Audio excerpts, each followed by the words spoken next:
Welcome back to another episode of What's Going On. You guys have got me right after my workout, so glad we're virtual. Anyway, welcome back. Make sure you like, share, and subscribe because we're going to get into some things today. Now, the first thing I want to talk about is this Jamie Foxx situation. So, we have heard from Jamie, okay? Uh, Over the weekend, he came out with a video on his social media telling everybody that he was hospitalized for an illness, and he didn't want us to see him like that with tubes coming off out of his body, and he didn't know if he would make it through. Okay, now since he's made this post, there are a lot of people that are putting their tinfoil hats on. I kind of want to put mine on too because it's like, so everybody thought that you were about to pass on, that it was a really serious situation. So I don't know. Would you want to say something before now? Or do we just think that we're old more than we're really old? I don't know. But let's share this. I have this thing here. So this article, the title of this article says, entertainer Jamie Foxx tells fans in an Instagram message that he is recovering from an illness. He didn't say what the illness was or anything like that. But as you all know, Jamie Foxx, who's 55, was hospitalized in April with what his daughter Corinne Foxx described at the time as a medical complication. Academy Award winning actor, singer, comedian Jamie Foxx said in an Instagram video that he's recovering from an undisclosed medical condition. I went to hell and back, and my road to recovery has some potholes as well, but I'm coming back. Um, I don't know, guys. Now, if you guys watch the video, it's on his Instagram page. Um, he did look a little different, like he could have been sick or whatever. I don't know. He says that every once in a while he just bursts into tears because it's been tough. He was sick, but now he's got his legs under him, so you're gonna see him. I don't know. I don't know. Maybe we live in. I feel like we just live in a time where we have to question everything, even though this is not like you know something detrimental to our country. It's taken our attention for a while. People were praying for him and things like that. So I don't know. We'll see what's going on, but I will link the article in the description below so you guys can go and check it out yourselves. I don't know. Is Jamie Foxx back or not? Also, I do want to say he does have a movie that just came out on Netflix. And ironically, there were all these jokes about Jamie Foxx being cloned and things like that because he was supposed to be a part of this trial with a guy that was like giving money to celebrities to donate to different causes and things like that. And I think him and Leonardo DiCaprio, and I think Praz was involved in it too from the Fugees, and I think he just got found guilty. But I got to go into more research on that story. But there was something else going on, and people are thinking, well, maybe he was trying to duck out having to go to that court case. There's a whole bunch of theories on the street, but ironically, he has a movie that just came out over the weekend on Netflix, and it's called They Cloned Tyrone. Now, the whole movie is about clones being mixed in with regular people, and Jamie Foxx was a clone in that movie. So I don't know what's going on. I don't know if this was just a publicity stunt. I don't know what was going on, but the night that movie came out, or the night before that movie came out, it was like midnight or something when he posted his comeback message on social media. So I don't know. You guys know that, like I said, I have a tendency to put a tinfoil hat on sometimes. Okay. Anyway, I'm not going to go down that rabbit hole. But along other news, you guys probably heard about the Carlee Russell story. Now, Carlee Russell, right now, since that last press conference, is looking like she did not tell the truth. In so many words, they said that she lied without saying she lied. Now, I do know that we can't always take the media for face value. Okay, we've had a bunch of situations where, for instance, back when the DC sniper was out and about, everybody was looking for white box trucks. Everybody was afraid of the white box trucks and all these things. And it turns out they weren't even in a white box truck, but that came from the media. Now, in this Carlee Russell case, there was a lot added to this case by the public, okay? We hear things and then we all start to have our own processes in our mind. And this situation really, really ran rampant. So there are a lot of stories and theories about this situation. If you're not familiar with it, she called 911 from the highway, said she was pulled on the side of the road because there was a baby walking on the side of the road. A few minutes after that, she disappeared. Her mom and dad came out and talked about it, and they said the words abducted or something alluded to abduction. So then there's this nationwide search, or at least, in that Hoover, Alabama area, in the tri-state area over there was a search for Carlee Russell. Even Anaya Harris's mom came out, and I don't know if you guys are familiar with, I think her name is Angela Harris, but she lost her daughter back in 2019, and she was abducted, and she was not returned the same way. So she came out and she helped search, boots on the ground and everything, and then then Carlee turned up at her parents' house 49 hours later, and she told a story, allegedly, because we have not heard from Carlee, but she allegedly told the police that she was forced into an 18-wheeler, then she escaped, then she got in the car, and it was some other stuff as well. But she's back now. The police said that they haven't been able to have a second interview with her, and there's just a lot of things going around on the internet. So, a lot of people believe that if she is indeed lying, that this is going to take away from how, people search for Black women anyway, because we are trafficked. Trafficking is real, okay? Kidnapping, all of those things actually do happen, and it kind of would suck if she is lying.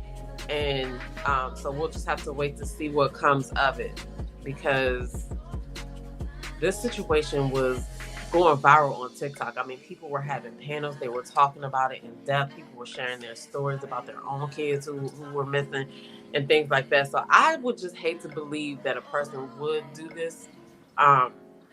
So I don't know. Get down in the comments below. Let me know your thoughts. Glad Carlee is home and safe, but I really, really want to know what happened. But just like the Jamie Foxx case, like, is it really our business? I mean, yeah, we did, offer prayers and things like that. And I'm sure people sent money and all types of things, right?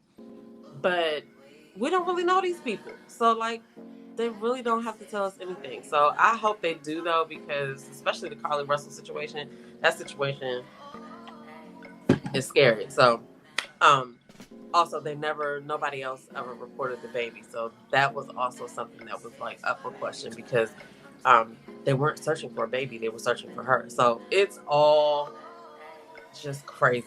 Anyway, get down in the comments below. Let me know what you think. Okay, now it's time for the Entrepreneur of the Week. And this week, y'all know I'm like a foodie, okay? I love to eat. I love to eat good food. If there's crab legs involved, I'm in there. Now, this next entrepreneur his name is Chad Dillon, and he is out of Atlanta, and he made a lot of money opening up the first crab boil spot in Atlanta, okay? And it's Black owned. So we're going to take a look at this Instagram post that I came across that made me do more research on him. And it says this 31-year-old made over $8 million in sales in his first year being the only Black-owned crab boil in Buckhead, Atlanta. Okay? And the caption reads, found this on images you won't see on TV. I guess we'll go ahead and give them a follow. Let's raise a toast to Chad Dillon, the visionary entrepreneur who turned his dreams into reality. After graduating from Howard University, he set his sights on Atlanta and opened the Boiler Seafood and Crab Boil, now one of the fastest growing restaurants in the United States. In just 1 year of operation, they sold an astonishing 180,000 pounds of seafood, generating over $8 million in sales. Congratulations, Chad, on this incredible achievement. Your hard work and passion have truly paid off. Now, $8 million for 180,000 pounds of seafood, that's crazy. That's crazy. In his first year. Let's go on over and look at his website really quick, because, I love to see the pictures, okay? And yes, the pictures are delivering exactly what they need to deliver, okay? And the Boiler Seafood and Crab Boil in Atlanta is in Atlanta, Georgia. It's on Piedmont Road, Northeast. If you are in that area, definitely check it out and come back and let us know. Was it good? How was it? It looks like they have brunch. Let's see what their brunch menu looks like. Let's see. So they got fried salmon sliders, fried salmon croquets, apple cinnamon waffles with chicken, or you can get it with fried shrimp, or you can even add on a fried lobster tail to that, or some king crab. They have fruity pebble waffles. They have Oreo crumble waffles, fried shrimp and grits, crab legs and grits, catfish and grits. Okay, I'm getting hungry now. Fried lobster tail and grits. You can get a seafood bowl with noodles, a veggie boil bag. So for all the people who don't eat seafood, you can get a veggie boil bag. And they have drink towers as well. So that is their brunch menu. Their regular menu, let's see what that looks like. This is their regular menu. Okay, they got some appetizers here. Seafood egg rolls, fried crab cakes, fried lobster tails. That looks amazing. They have fried crawfish tails, fried king crab. Of course, you gotta have the hush puppies. They have a sizzling king crab and etouffee. Okay, it looks like he offers a little bit of everything. He even has the whole fried snapper on here. I have to say the presentation is delightful. Okay, he has fried whiting as well. You can get some fried catfish. All right, so that is one of the things I want to show you. I will put his website in the description below. But while we're talking about the owner of the Boiler Seafood Crab Boil in Atlanta, he also did something very noble. Okay, he was featured in Forbes. Actually, he was featured in Forbes in January. And the title of this article reads, Atlanta restaurant owner Chad Dillon awards prison inmates $10,000 in entrepreneurship scholarship. So we're just going to look into this article a little bit, and I will link it below as well. So it says, as the owner of the Boiler Seafood and Crab Boil, a Cajun-style seafood eatery located in Buckhead, Atlanta, Georgia, that features an expansive menu that we just looked at, Dillon is using his capitalistic expertise to help his philanthropic endeavors in providing succor to prison inmates in starting a business, a move he believes will combat recidivism, the propensity for convicted criminals to regress into the criminal activity after serving a prison or jail sentence. Because, you know, a lot of people come out of jail from serving long sentences and then they go back. So I feel like this is a great idea for him to do. And he started a business and he's helping other people start businesses, and who knows, those people might help other people start businesses. So I'm going to link this article in the description below.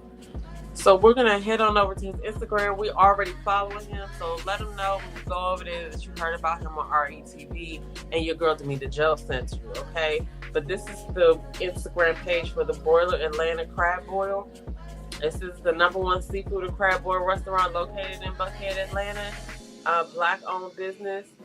And here are some of the pictures of the actual food that is posted on the Instagram. Okay, those look like those seafood egg rolls.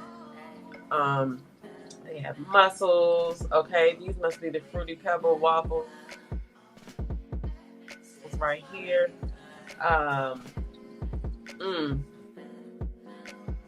Like I said, y'all, I'm getting hungry. But you could go over here and scroll through a bunch of these different pictures that they have over here. Look at that lobster tail. So that was our entrepreneur of the week. Okay, if you've been there, definitely let us know, what is the tea? Is it good? Do we need to travel for this restaurant? Shout out to Chad Dillon for his restaurant and the work that he's doing and giving back. Okay. So now it's time for yay or nay. All right. And so this week's yay or nay, I'm going to call it the futuristic version. Okay. Because the things that I have to show you are things that, are futuristic.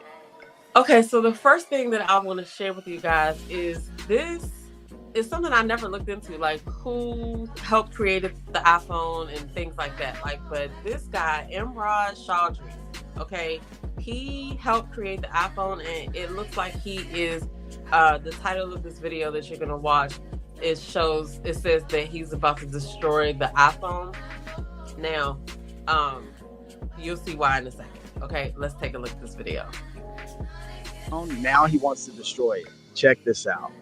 Now, Imran was one of 6 on the team to create the original iPhone. His name is literally listed first on the patent for the slide to unlock feature by Apple. And recently at a TED Talk, he unveiled a new device that you don't hold, yet you wear it. Check this out. Hello? Hey, Bethany. How's it going? Good. Are you at TED? Yeah, I'm on the red circle right now, actually. Oh, great. Good luck, and don't forget to mention me. Let me show you something. Invisible devices should feel so natural to use that you almost forget about their existence. Les appareils invisibles devraient sembler si naturels à utiliser. Vous oubliez presque leur existence. You'll note that's me and my voice speaking fluent French using an AI speech model that's part of my own AI. How crazy is that? Okay. You wouldn't have to carry your phone anymore. Look for anywhere to put your phone. That is, and it translates for you. Okay. What do you guys think? How much do you think it's going to cost? I did do the research to see if this guy really was on the team for Apple, and he was. I mean, that picture does show it, but you can't believe anything these days. So I had to do my own research just to make sure. But yeah, so yay or nay? Would you want that? Yay or nay? Okay, check this next one out. Restaurants of the future are going to be doing this with their menus. This I found on Millionaire Mentor, and it says restaurant of the future with augmented reality menus. So the augmented reality interface helps them to visualize the menu in full-size 3D and to easily place their order. So we're going to go over to this next slide so you guys can see exactly what happens and how they came up with this picture.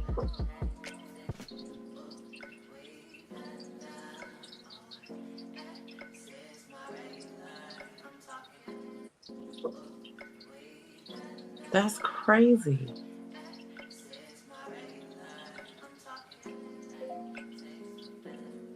That's wild as I don't know what.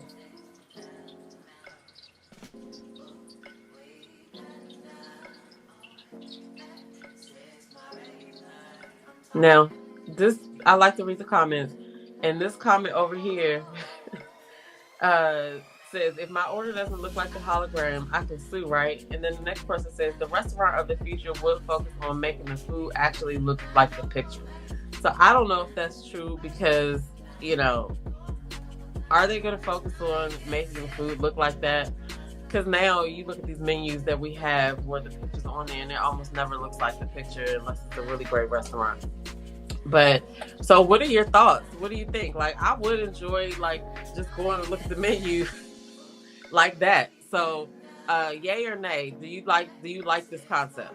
And what do you think about how far AI has come, all the things that can be done? Even that iPhone thing a minute ago.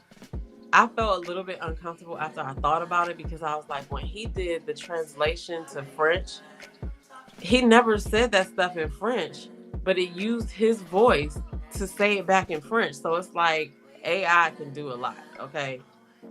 It can make you sound like you said something that you didn't really say. So anyway, this is just the next thing on my futuristic list. And the next thing, you probably guessed, what it could be. This is something that we used to watch in cartoons, and now it looks like it's coming to fruition, okay? We're talking about flying cars. All right, now, I really don't feel safe about flying cars. I think I mentioned it before because we have idiots on the road, on the ground, on 4 wheels that can't drive. Now, imagine those people in the air. We're going to have random accidents, things falling out the sky. I'm not here for it at all. No. What are you going to have to do to get this kind of license? I don't know. So look at this and let me know, yay or nay. What do you think? Flying cars that can also be driven on roads. And the FAA is currently working on policies for the vehicles, but Olive is taking deposits for pre-orders on one of its models. Joining me now, co-founder and CEO of Olive Aeronautics, Jim Duchovny. Jim, good to see you. Thanks for hosting us. Okay. Where does it stand right now? Do these cars actually right now go from the road to the air? That's correct. You can drive on the road and then vertically take off and fly forward. That being said, they are, as you correctly pointed out, in a test environment. So we're still working through the with jurisdictions to Okay. get it actually to you guys, but it may take some time. What does the FAA certification mean that you can now do? Yeah, so it's a limited certification which allows us to fly in the very specific areas and only very specific purposes. But it's also very important because, yes, it allows us actually legally to fly. And as you can mention, the car is actually drivable, so you can drive. These are flying cars that can also be driven on roads. Okay, so I'm not feeling that, y'all. I'm not feeling that, but we're just gonna read the caption. I found this on Earn Your Leisure. I can't believe I'm not following Earn Your Leisure. Like, what is happening right now? Anyway, so they say that California-based startup Aleph Aeronautics has received the FAA Special Airworthiness Certification for its Model A flying car, signaling a milestone in personal aviation.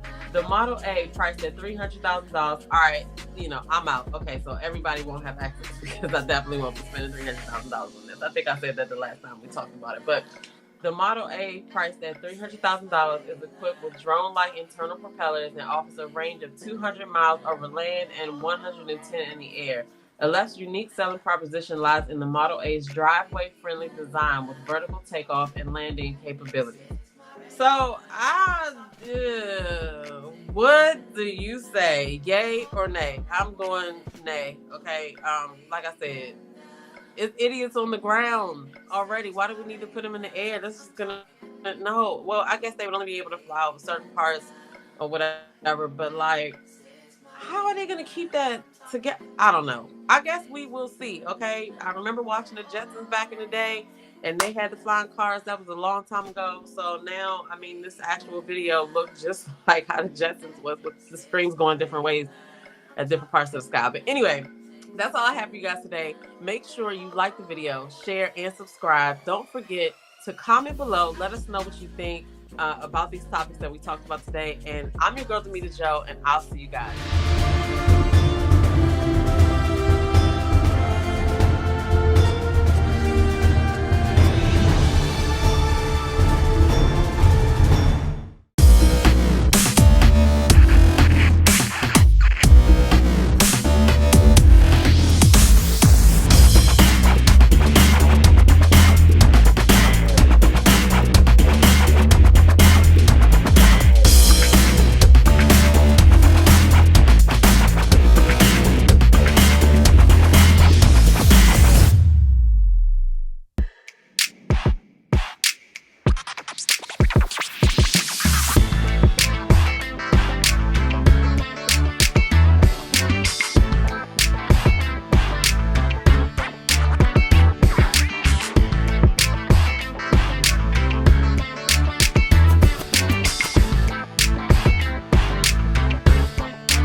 Hey, it's your girl, Tia Robertson. I'm the host of Entrepreneur Insider.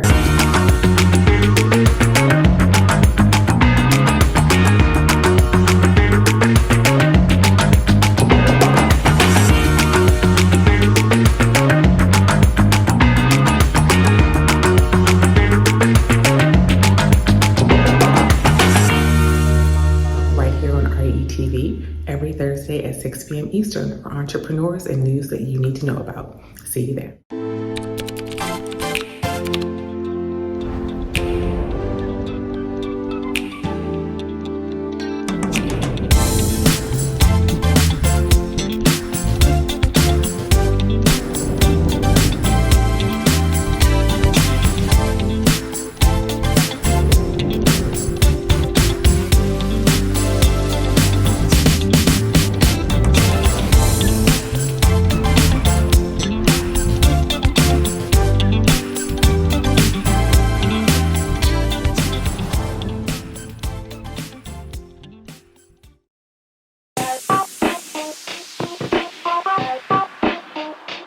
Welcome to What's Going On? My name is DamitaJo. Each Wednesday, you can find me here at 3 p.m. I'll be over here discussing different things that are going on and try to bring you a boost of positivity for your week because we all need this. We're going to share some feel-good stories. We might find a hometown hero. We may take a look at some trending topics. And sometimes we might even find a lesson in a not-so-warm and fuzzy story if we can. I'm DamitaJo, and I'll see you guys on the next episode right here on What's Going On?